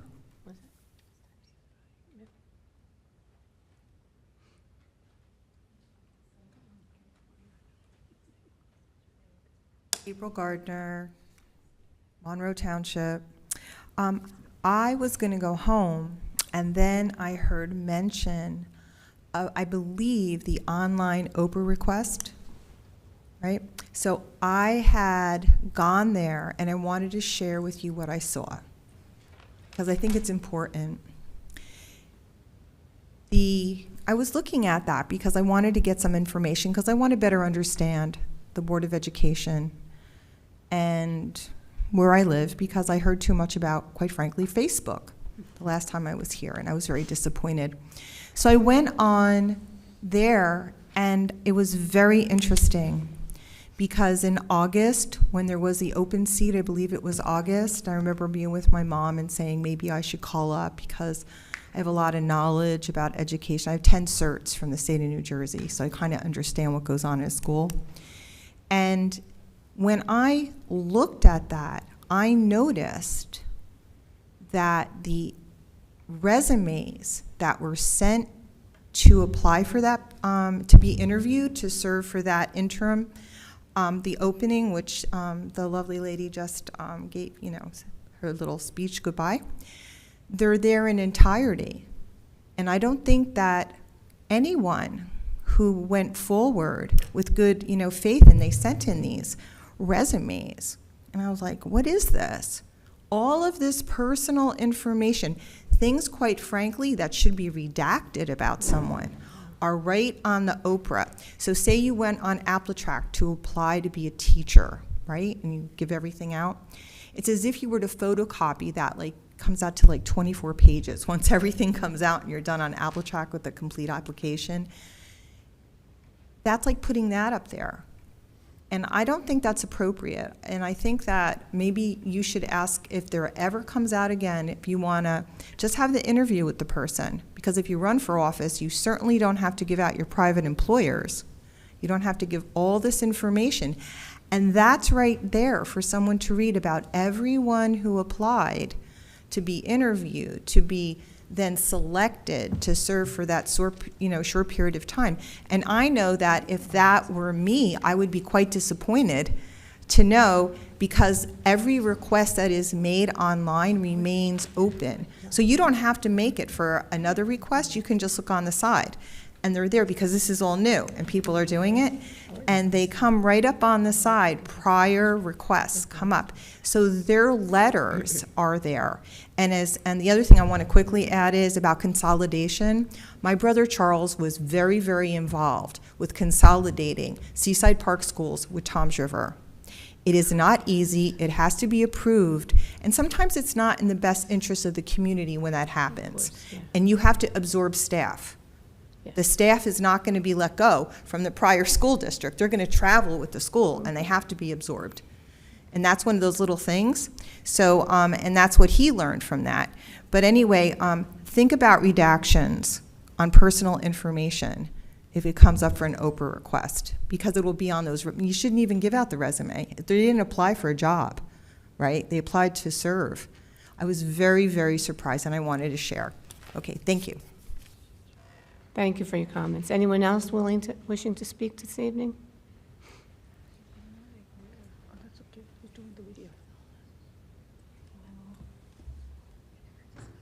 Hello, my name is Robbie McGuire. I'm from Monroe Township. I was just wondering, I am working on a project through a college class that the high school offers called EntreX. My project, along with my partners as well, I'm sorry, they are not here. This was sort of spontaneous. We are working on a solution to prevent casualties during a attack, on a school, more specifically a school shooting.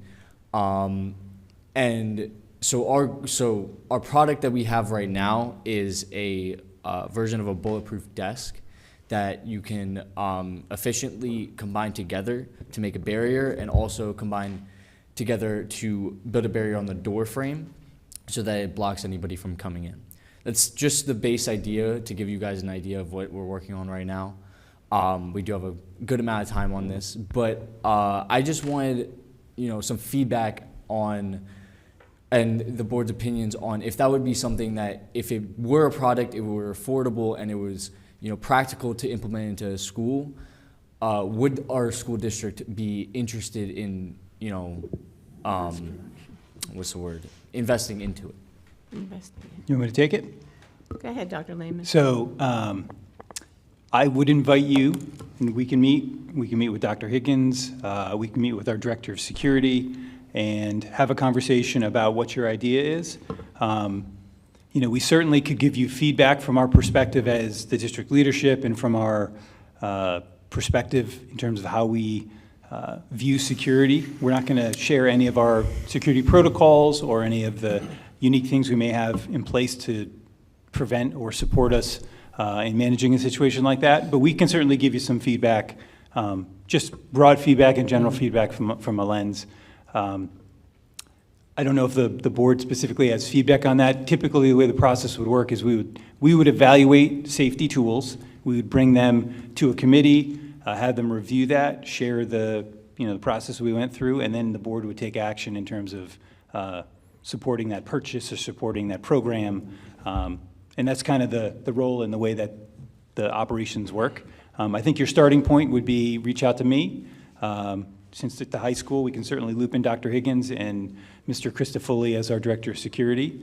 And we'd love to meet with your group. We can certainly give you some feedback.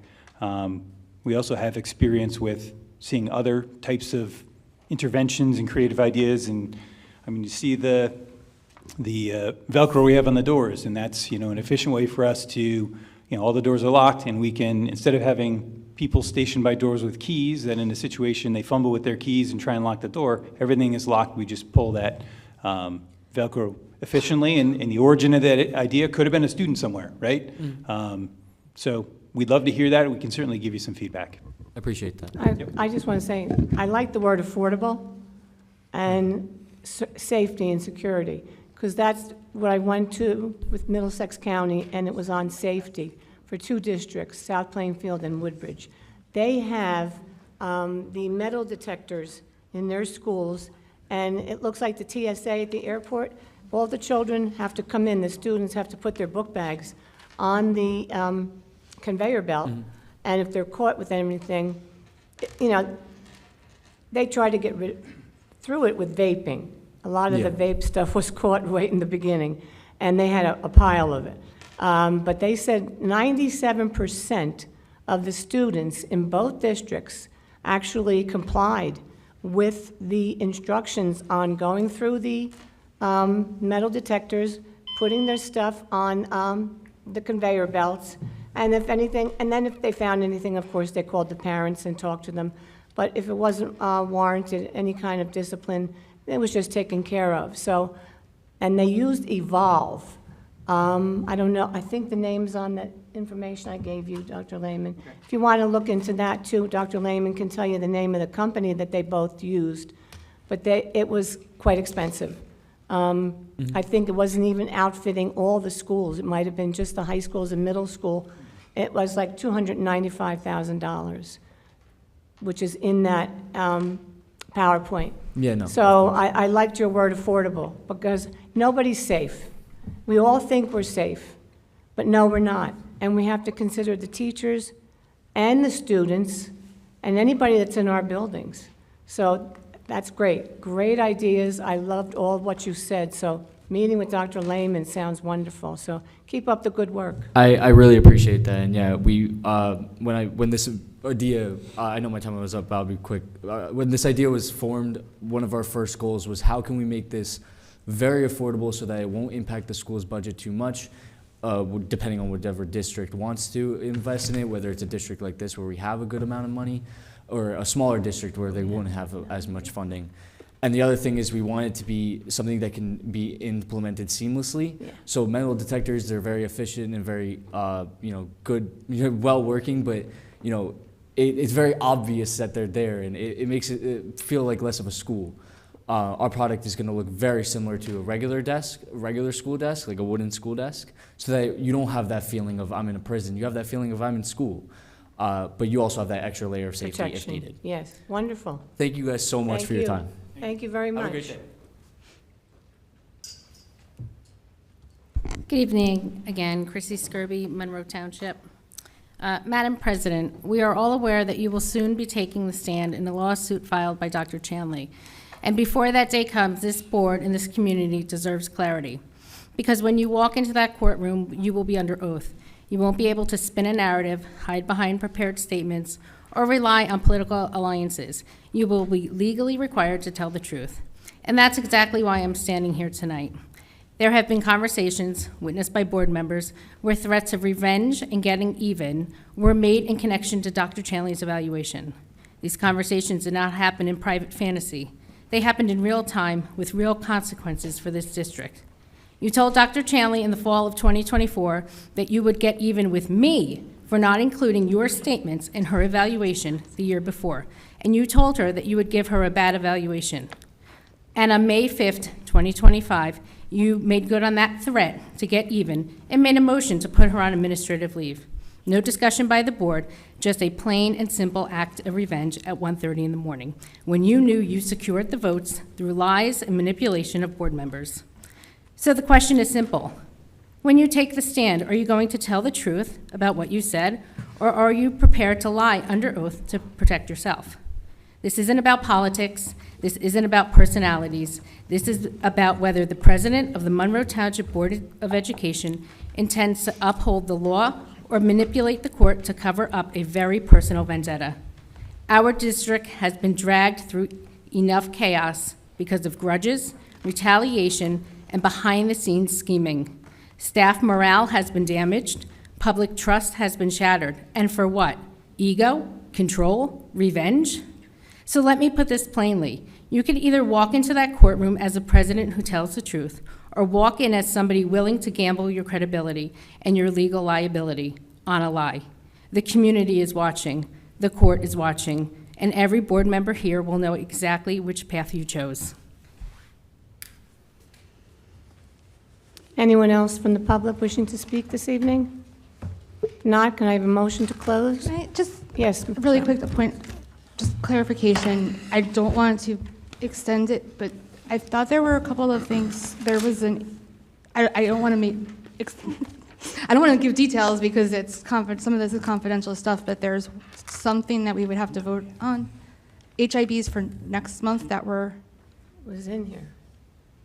It was in the agenda tonight. It was in the agenda. Yes. We voted on those tonight? Yes.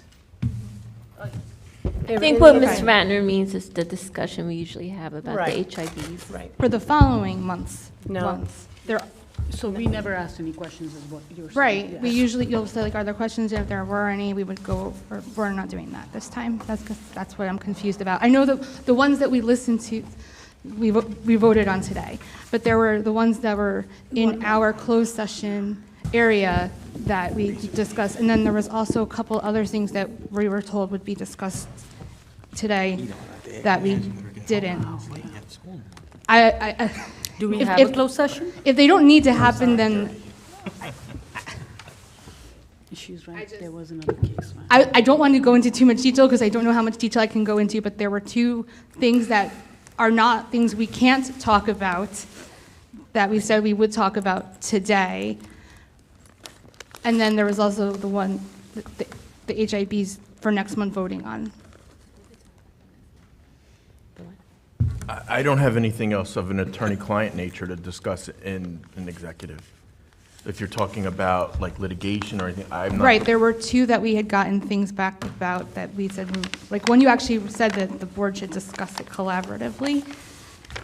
Does the board want to discuss that, I guess is the issue. I didn't know if there was a final decision made or if, Oh, I think If there the is, then- absence of a decision is the decision, okay. right? All right, and then there was a second one that was involving something different that we had gotten something back that you said would be discussed, but I don't think there's much to do in terms of activity there, so At the end of the day, that's I'm happy fine. to go into executive. If the board wants to go into executive, it's up to the board. If we don't need to, if there's nothing that needs to be done, that's fine. I just know that it was there, like saying, and it was on here that we would, so I just wanted to make sure we're okay. Do you want to go, do you feel like you need to discuss it in executive session? Well, We have to I make can a motion make to the- go back into executive session instead of I will make a closing. motion to go to, because I do know what she's talking about. Okay, good, and I because feel I like, barely do anymore. Is there a motion to go back into executive session? I'll make a motion to Is go there a back into. second? It'll be quick, guys. I will second the motion. Okay. Is there any discussion about that? I have a question regarding our usual process of discussing a HIB, the meeting before we vote on it. Would the board, I don't see why we can't do that and vote on it the same day. Like if we waited till January when we go to vote. Is there anything that couldn't needs to be wait that voted long. Yeah, but you said we Everything in the agenda was voted on. It was voted on, it may not have been discussed in It was exec. voted on tonight, because I know Mrs. Z's voted against one of them, right? Yes. Yeah, We need to go into close. Yeah, we, clearly. Is there a second to go into close? We're going to go into close, so we can get this question straightened out. Yes, there was. There was a second. Yes, there Take the was. vote. Okay, yes. Ms. Alvarez? Yes. Ms. Aziz? No. No. Ms. Bora? Yes. Dr. Peck? Yes. Mr. Pirro? Yes. Ms. Ratner? Yes. Ms. Sharma? Yes. Mr. Tufano? Yes. Mr. Zeichner? Yes. Ms. DePiero? Yes. Motion passes. Okay, so the board's going to go into closed session to receive attorney-client advice and to also potentially discuss student matters. Right. It's expected that the board will be in closed session for 15 minutes, 10 to 15 minutes. We will not be taking any action in executive session. We will be returning to this room for public session, at which time the board may take public action or may adjourn. But members of the public are invited to stay. We should be out within 10 minutes. Did you pick school? Did you guys pick school? Oh, I haven't. You haven't picked yet?